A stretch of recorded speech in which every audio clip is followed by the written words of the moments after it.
Welcome to 365 Brothers, the podcast. I'm your host, Robin Shine. I am delighted to bring to you brothers from across the United States and from various professions talking about their life experiences, their wisdom, and a conversation that also touches on racial profiling in the United States, how pervasive it is, what the impact is.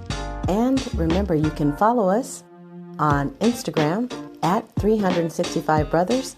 Also, follow us on Facebook at 365 Brothers, the podcast.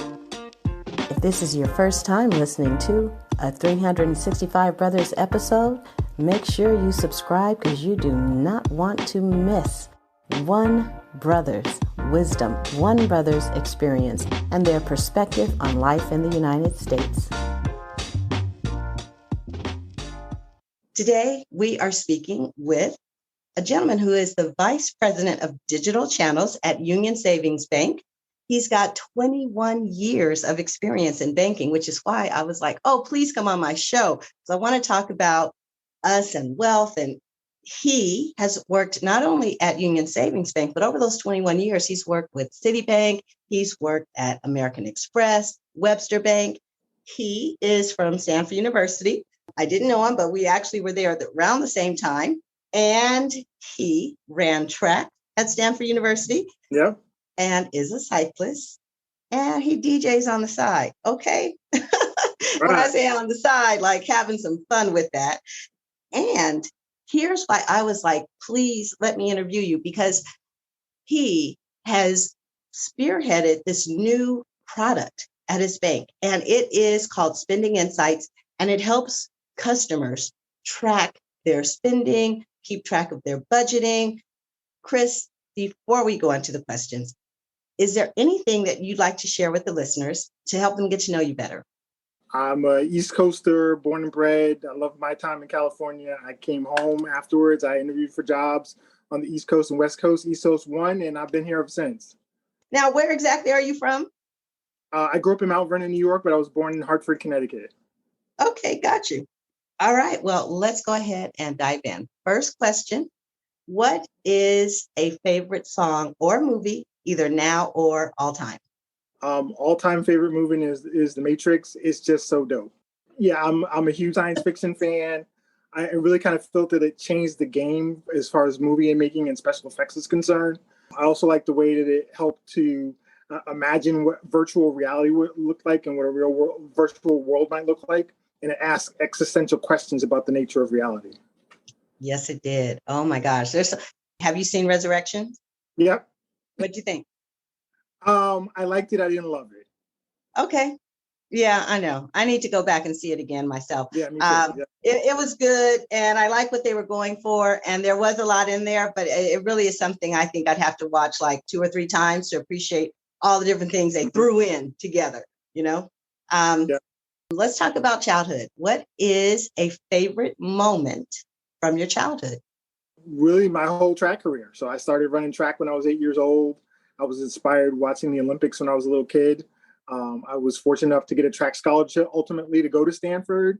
I competed in nationals at the age of 13 and earned a bronze medal. And I used to hold the New York State record in 200 meters. Wow. Okay, like for real, for real. For real. I used to be fast. I had dreams of making the Olympics. Wow. Got it. And what was your event? I was a sprinter. I ran the 100, 200, and 400 meters, okay, as well as the relays, but 200 was my best event. Okay. Fantastic. Kind of my claim to fame, I like to say, is my junior year. I had the great privilege of finishing a distant 4th to 3 future Olympians, 2 from UCLA and 1 from Cal.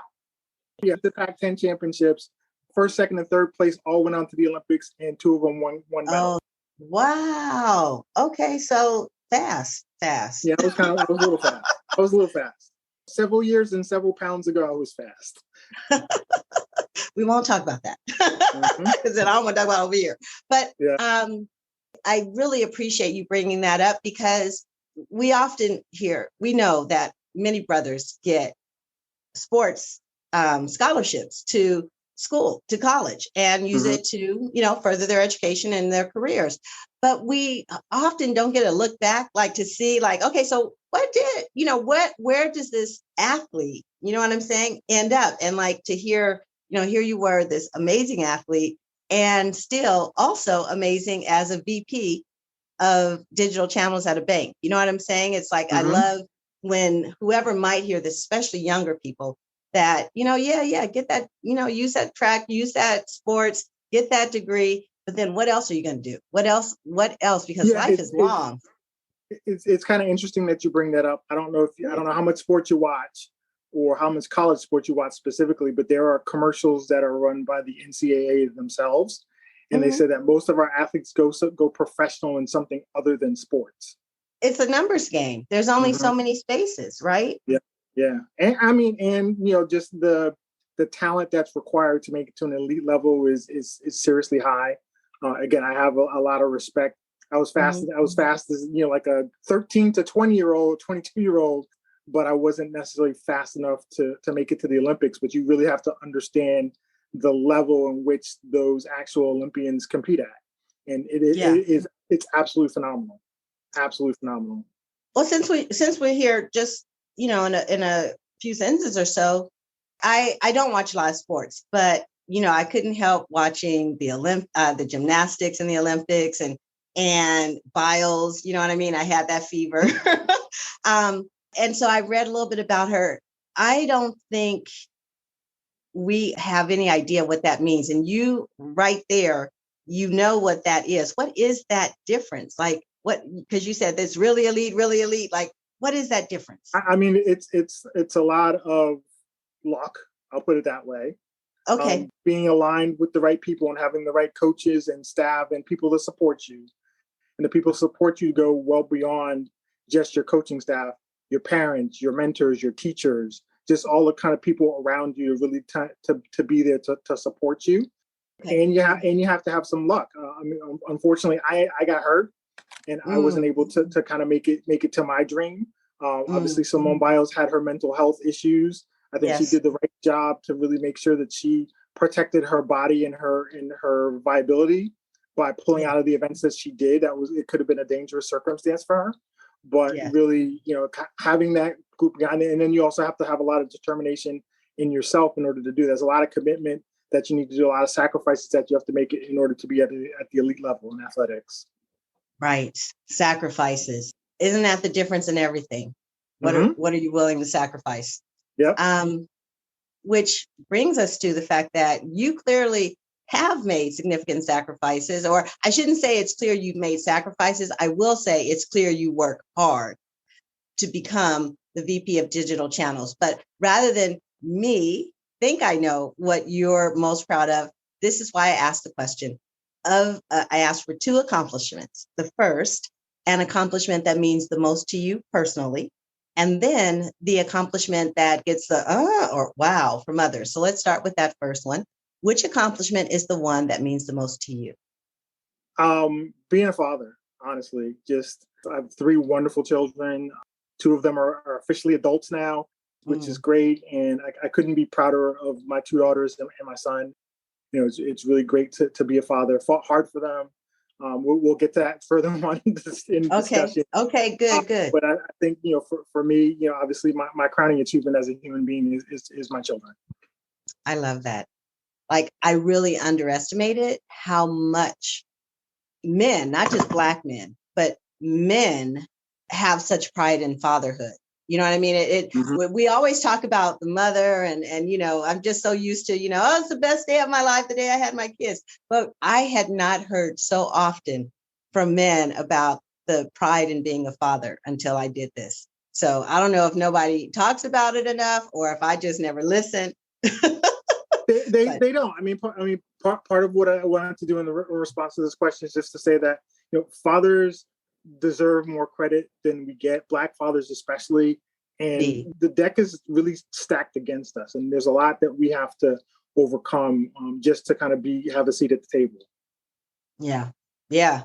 And your children are quite fortunate to have you. Now, what about the one that is one when you share it, people are like, oh, really? Professionally, I got a few. I think that my latest accomplishment, I think, is a big one.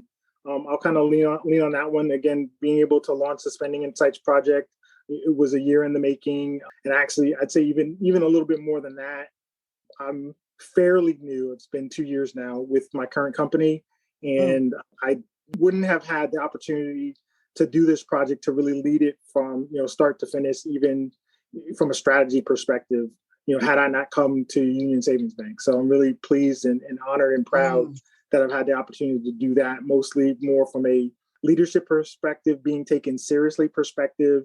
And also I've had, over those 20 plus years, that I've been in the banking industry, in the digital industry, I've also amassed a number of professional contacts and was able to leverage those for that particular project.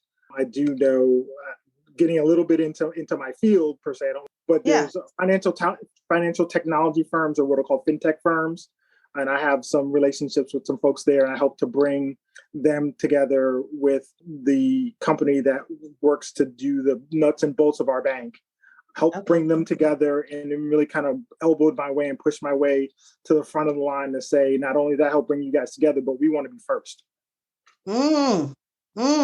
Okay. Now, when you say we want it first, are you saying this is something that might roll out at other banking institutions? It is going to roll out at other banking institutions. We are the first of our bank providers' clients to roll this out. We weren't the first ever to do it, but we're the first of our size, first of this kind of relationship. The fintech company that they've done it before has gone directly to banks themselves, but now they're trying to do it as like a resale model and be able to expand their breadth and scope.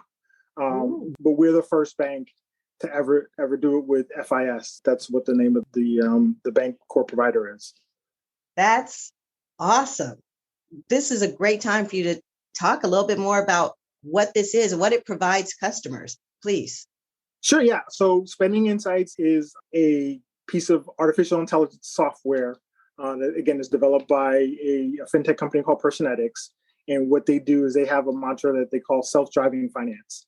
And basically, the tool itself looks at all your banking transactions. If you go to Starbucks, if you go to, you're in California, if you go to Safeway, wherever you shop, whatever restaurants you shop at, whether or not you get tacos on weekends or do DoorDash or whatever the case may be, it's going to look at all your transactions.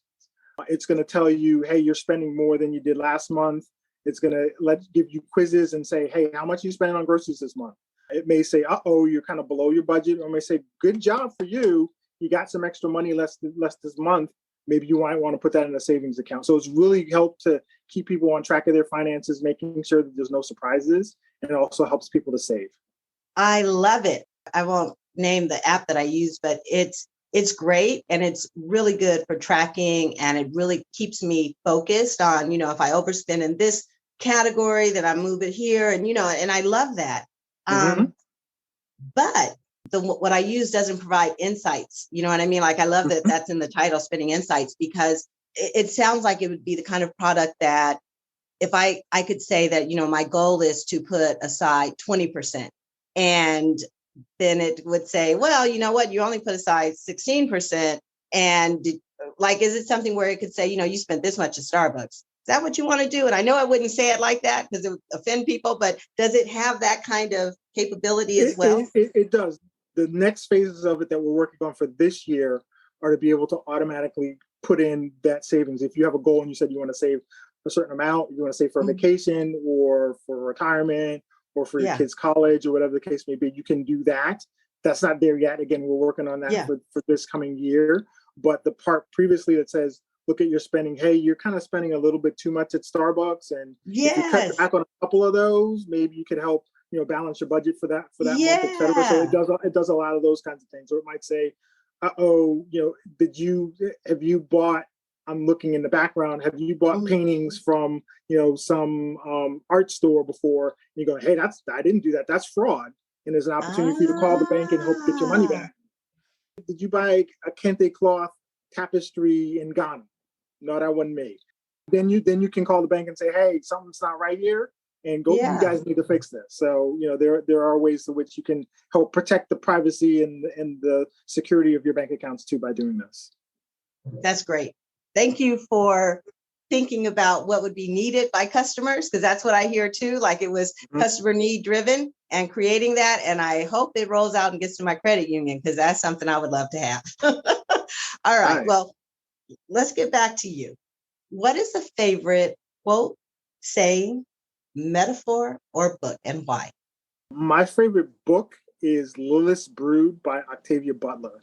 She's a Black, she passed away a few years ago, but she's a Black science fiction writer. Lilith's Brood is actually a compilation of a trilogy of 3 underlying books, and they kind of package it up all together in one particular book. It is a super imaginative science fiction book, and it's about these aliens. They're literally like squids. They have tentacles and everything, and they help to save humanity after a nuclear disaster.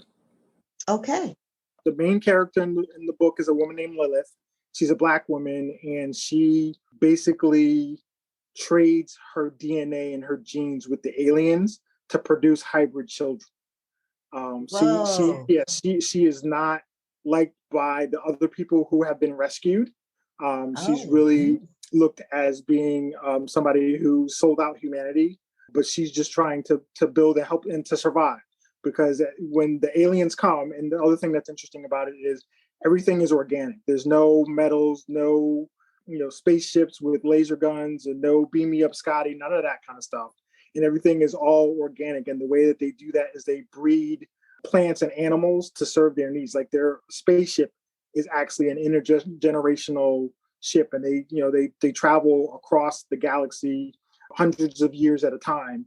And they evolve, and basically they evolve. They'll kind of come down to the surface, and they will breed with the other species. And what they do is they kind of manufacture through DNA the traits that they need. Okay.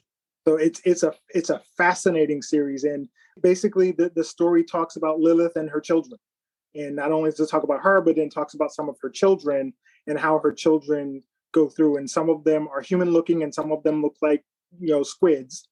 And part of what they do is they go through different generational phases, and they have metamorphosis phases, and it describes what happens to them before and after the metamorphosis. It's a fascinating book. I've heard rumors that there may be a movie made. I was just thinking, it's like I want to see that as a movie.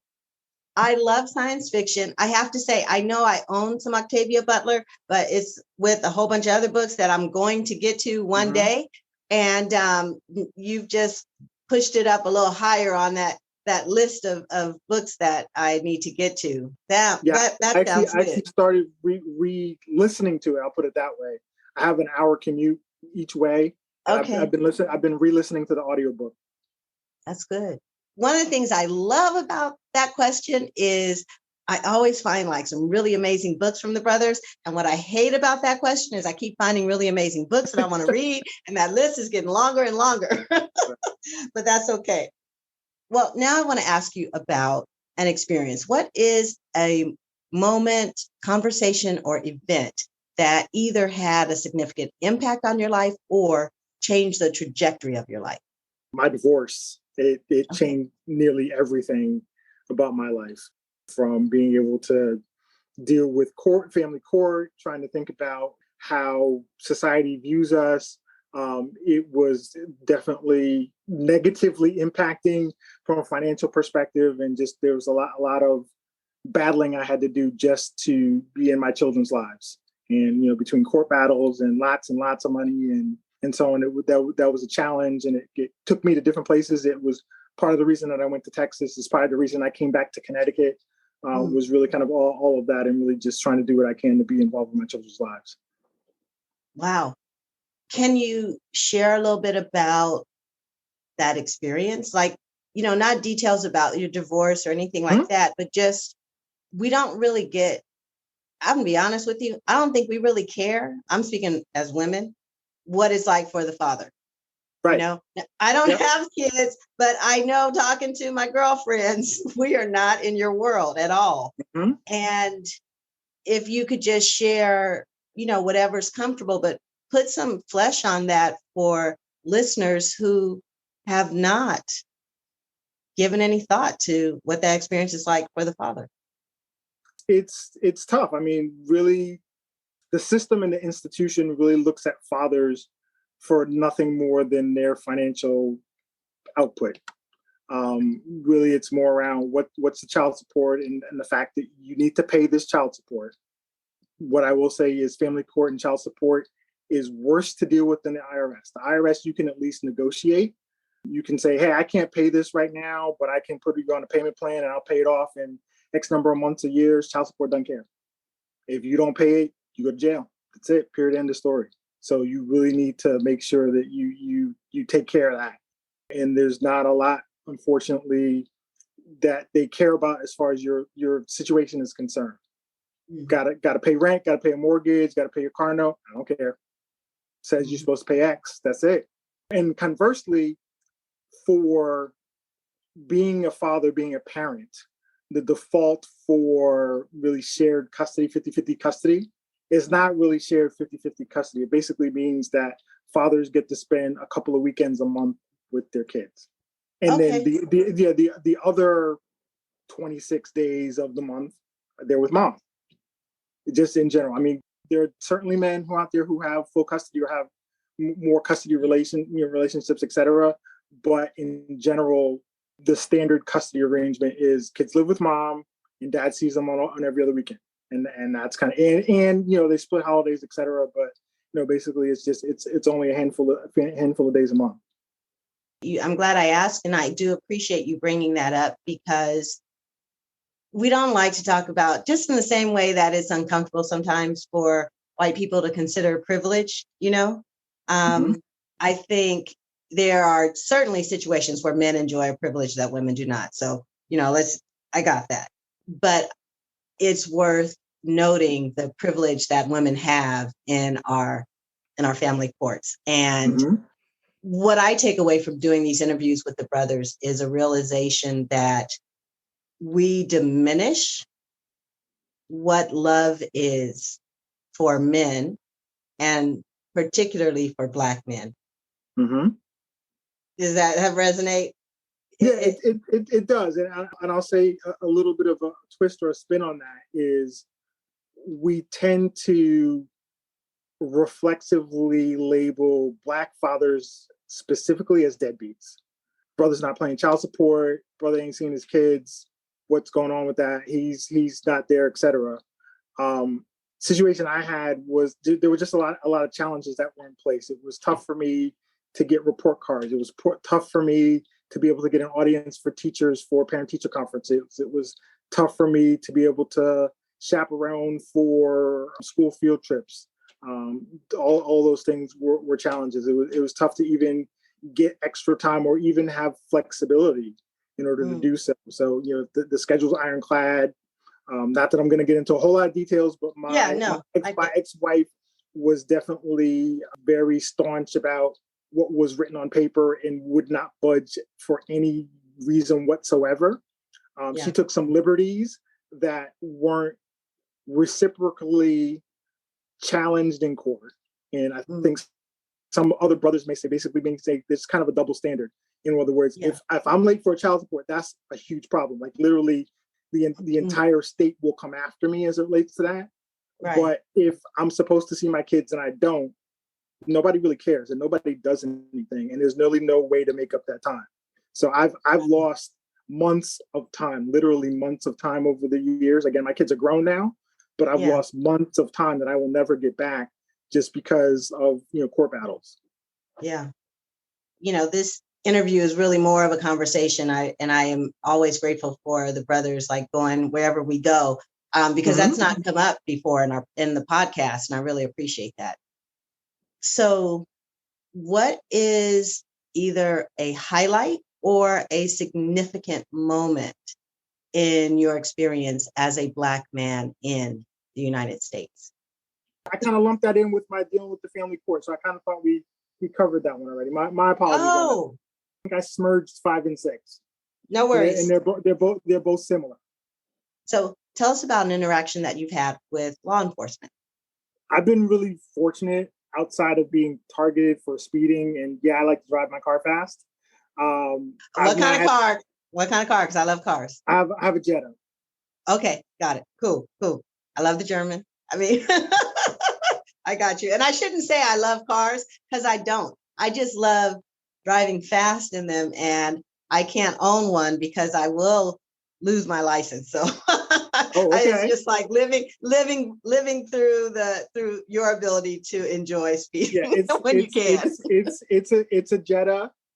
It's a stick. It's red. Red is my favorite color. I did not intend to buy red, but I ain't mad at it. And red attracts their attention. Right. Yeah. But fortunately, I can knock on wood on my desk. In this particular car, I've not had any interactions, and I hope to keep it that way. Hopefully, Waze helps me because it lets me know where the cops are. Yeah, I should use Waze. I never do, but I probably should. Doing some driving again this summer, so that's on. Mm-hmm. There's not a lot of cars on the road. If I need to get where I'm going, I like to zoom a little bit. So that's kind of where things stand. I mean, I'd say that probably the closest challenging law enforcement interaction that I had was actually to go to fight a ticket. So I was actually asked to. I got stopped. I got a ticket. And the ticket said that I had to appear in court. Like, just it's not pay to fine and go off on your merry way. You had to appear in court. So part of what was written up in the ticket was that I was tailgating, which I was switching lanes, and the guy said I was tailgating. I don't buy it, but it is what it is. Okay. So I traced myself down to the courthouse, and I have to go in the line to go register. And then some guy pulls me aside, and he says, "So I see here that there was an accident." And I'm going, "There was no accident. What are you talking about?" He goes, "Well, it says here that you were tailgating, which means you were too close to the car, which means that most of the time that there's an accident." And I'm like, I didn't hit anybody. I don't know what you're talking about. He says, "Oh, come here. We'll go talk about this." He says, "Normally that's the case. So officer, whatever his name was, maybe didn't do this right." So he kind of leans on me and goes, "But we can resolve this with a donation." No way. Yes. We can resolve this with a donation. I'm like, "Well, what kind of donation are you talking about?" So we kind of talk. I give a number, he gives a number back. I give another number, he gives another back. We kind of come up with a solution on what it is. And then he starts to say, "Well, we also do have you down for speeding." So I was strong armed into making a donation to the police benevolent fund, and those jokers have the nerve to call me every year to ask for money, which I'm not giving them. Okay. But I mean, on the positive side, nothing's happened to me. I've never been arrested, never been in jail, never been assaulted. Nobody's ever put their hands on me. As far as that's concerned, they got some money from me, but I've been fortunate that it hasn't been any worse than that. I'm kind of stunned. I feel like I'm naive. I feel naive. Sometimes, every once in a while, I hear something and I realize how naive I am, because what the silence was me going, that really happens. That really happens. Stuff like that really happens. That really happens. Okay, I do not want you to name the municipality. Don't want it. But I do need to know the state. I will just say it's here in Connecticut. Get out of town. Mm-hmm. Okay. All right. Well, that's enough of me being shocked. It's not entertaining that I'm shocked, but I just, wow. And okay, so look, sorry that happened to you. And I am glad that the donation to get rid of the ticket was very close to the number that it would have been to just pay off the ticket. Now, granted, nothing's on my record. It didn't affect my driving, etc. But yeah, they got their money one way or another. You know what? Actually, let me tell you something. I just realized I got shook down, but it was more official than that. So I get a speeding ticket. I show up, I get there, and they tell me that they can instead cite me instead of with a violation of the traffic code. They can instead give me just a municipal charge, and then you pay less, and it doesn't go on your record, but the city gets the money instead of however it goes. But I was like, okay, so you want me to pay to this and not to that. and that's all. Mm-hmm. Okay, well, y'all just collected money. I get it. Mm-hmm. They just did it less officially in your case. I get Yeah. that. Yeah. Okay. Wow. So here's the kind of the question I love to ask brothers, which is, if the United States was a woman with whom you could speak, whether she's a mother, lover, stranger, neighbor, friend, whatever, what would you say to her? I love that question. I really enjoyed kind of reading that question. I would ask her to implore the citizens of the United States to stop being so damn greedy. For me, we are the wealthiest nation in the world. We, for an industrialized nation, have more poverty and homelessness than any of our other industrialized peers. To me, that's kind of a moral failing. And as much as I don't want to begrudge anybody's success, I also don't think we should have billionaires. Make your 999 million. But whatever the rest of that is should go to benefit society. Obviously, society has helped you to make that. But whatever above that $999 million that you made, and believe me, I'm sure you can do. Granted, I'm not a millionaire by any stretch of the imagination. I drive a Jetta. We already established this. But I just feel that society and the country would be in so much better shape. We'd have better roads, bridges, education system. Children would not be starving. Nobody would be out in the street. And I know, especially the last time I was in Cali, I've seen the homeless problem has definitely gotten much worse. It's very bad. If we didn't have billionaires, and really, I think that just for me, the whole promise of the United States is around the ability to have prosperity and the ability for its citizens to help each other. Again, it's the United States. It's not the individual states. We're a collective. We're all together. We should be generally trying to help society succeed. And the fact that we've got greediness, the fact that there are so many people who think that the only way for me to get is for you not to. And I think Mother America, however that is, it could somehow talk to her citizens to say, there's plenty, there's enough for all of us to go around. You can certainly make your $999 million and be very wealthy and be very well off. But whatever on top of that is, get that to benefit society. I love what you said. One completely disturbing statistic is that the 10 richest men in the United States doubled their income during the pandemic.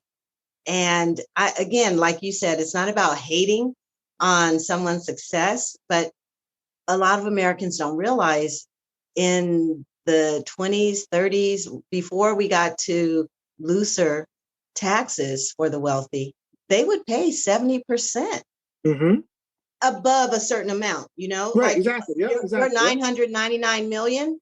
After $1 billion, every dollar over $1 billion, you get to keep 25 cents. And 75 goes here to the nation that's keeping you safe, to the nation that's running the courts that lets you do what you're doing. The nations that's providing you your employees to work at your company. That taught as a teacher who paid to teach your employees how to read and write. So all you have to do is send the memo, not educate them on how to read the memo. Just saying. So I love that. I just, I could go on. That's something that's been on my mind quite a lot in recent days with this excess. And I just love how you said it, and we'll leave it at that because you said it. So I had asked, what is a moment that is the epitome of love? And in the past, it was like wide open. This season, I've narrowed it down to non-familial, just because I do want to have brothers share some of those others, because as established throughout this, y'all love your families. So what is a moment that exemplifies love in a non-familial context? It's a family podcast, so I gotta make sure I keep it clean.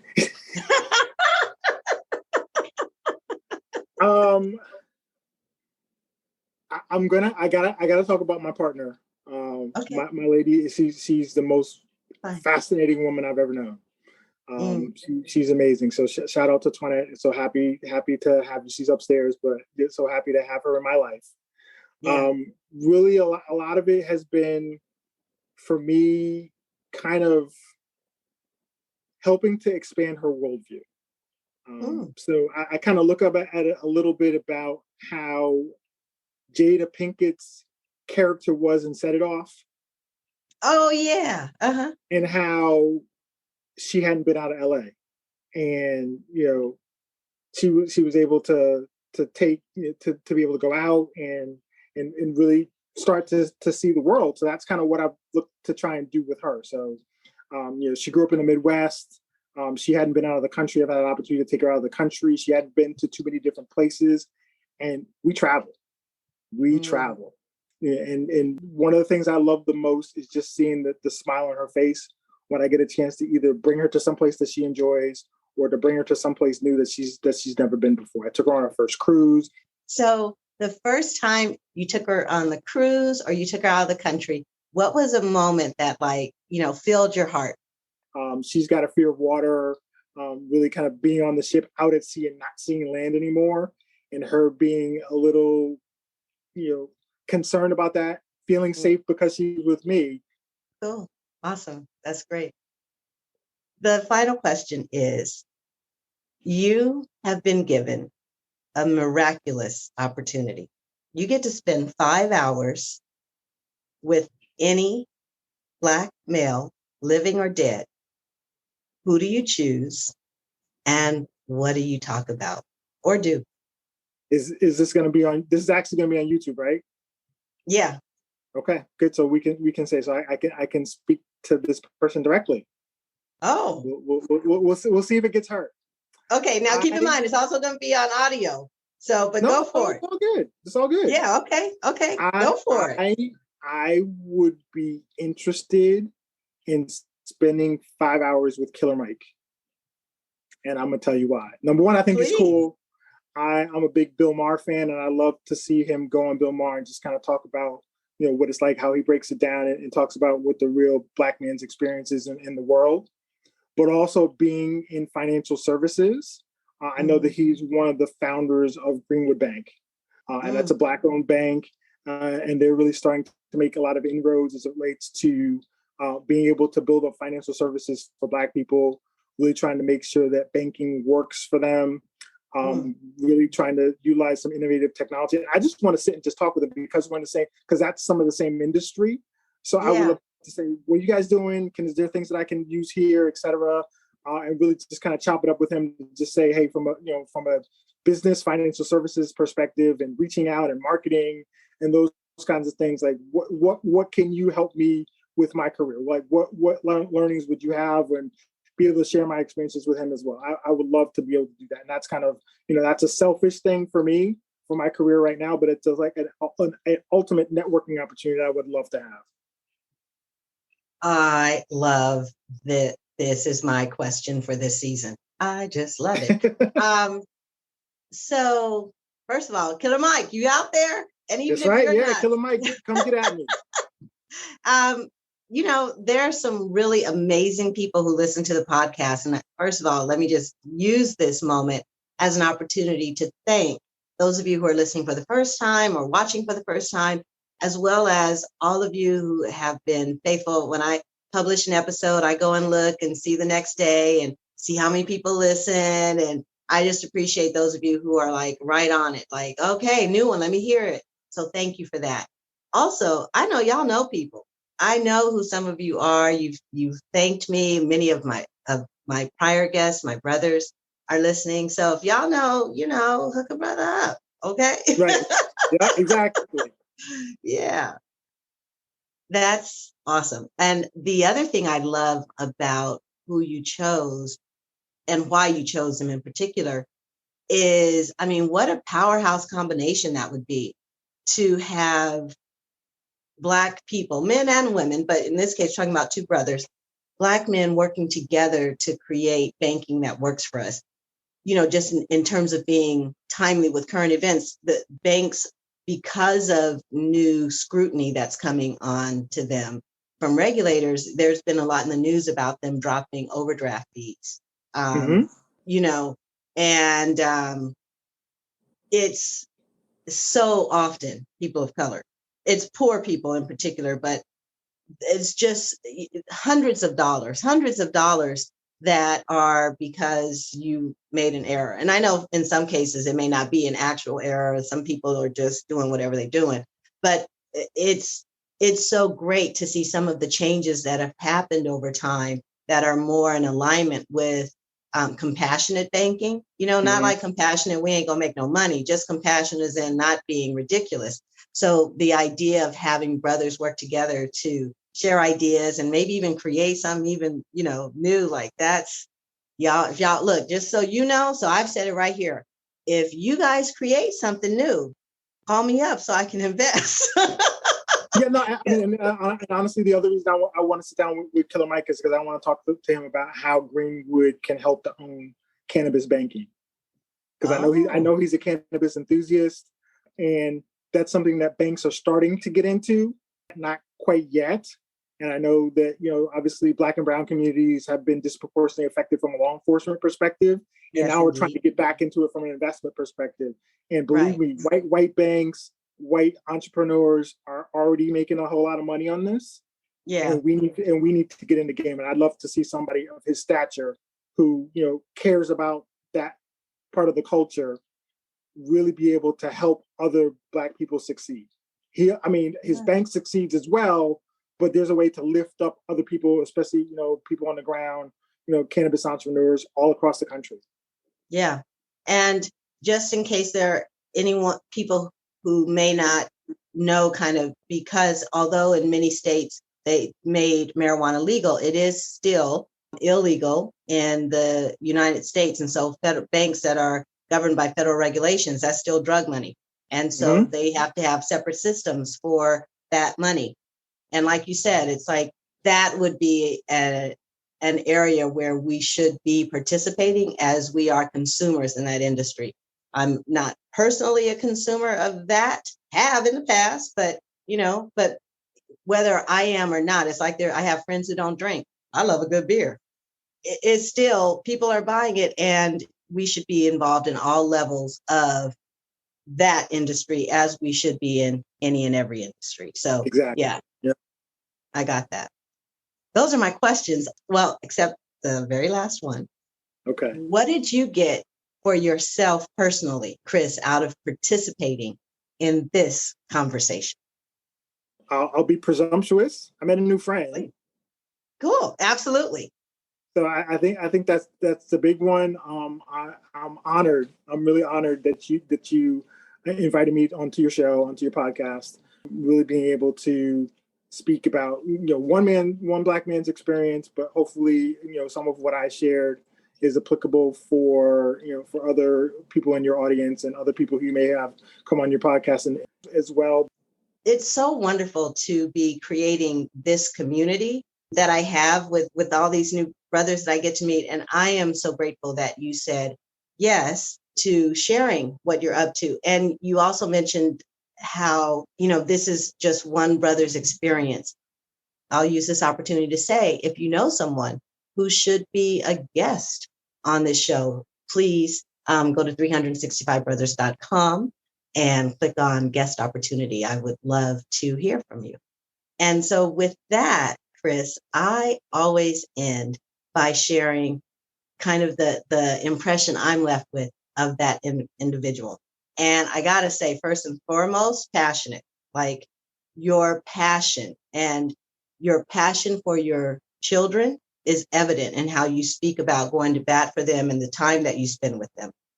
And then there's your passion for being active, the degree that you built up your body to excel at that level. Like, I know, you know, didn't get to the Olympics, but okay, fine. The level that you excelled at, that is evidence of a great deal of passion and commitment. And then finally, this new product, what had me reach out to you, there's so evident passion and commitment for empowering people around their finances. Just the fact that who you want to speak to. I said, any Black man in the whole, living or dead, and you choose someone who's about what you're about. And if that doesn't speak to a passion for empowering people around their finances, I don't know what does.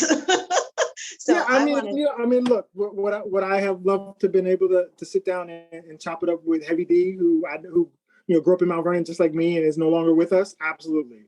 But, I really tried to think about, who I would want to, speak to, who's around now, and we can help each other. And that's really, for me, more of what it's about.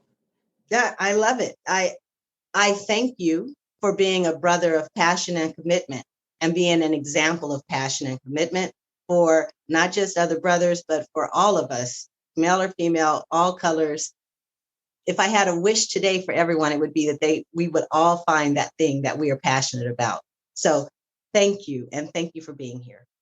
Remember, you can follow us on Instagram at 365 Brothers. Also, follow us on Facebook at 365 Brothers, the podcast. Lastly, I just want to let you know, producing a podcast, it takes something, and I'm really grateful to have partnered with alidu.com. They make publishing easy.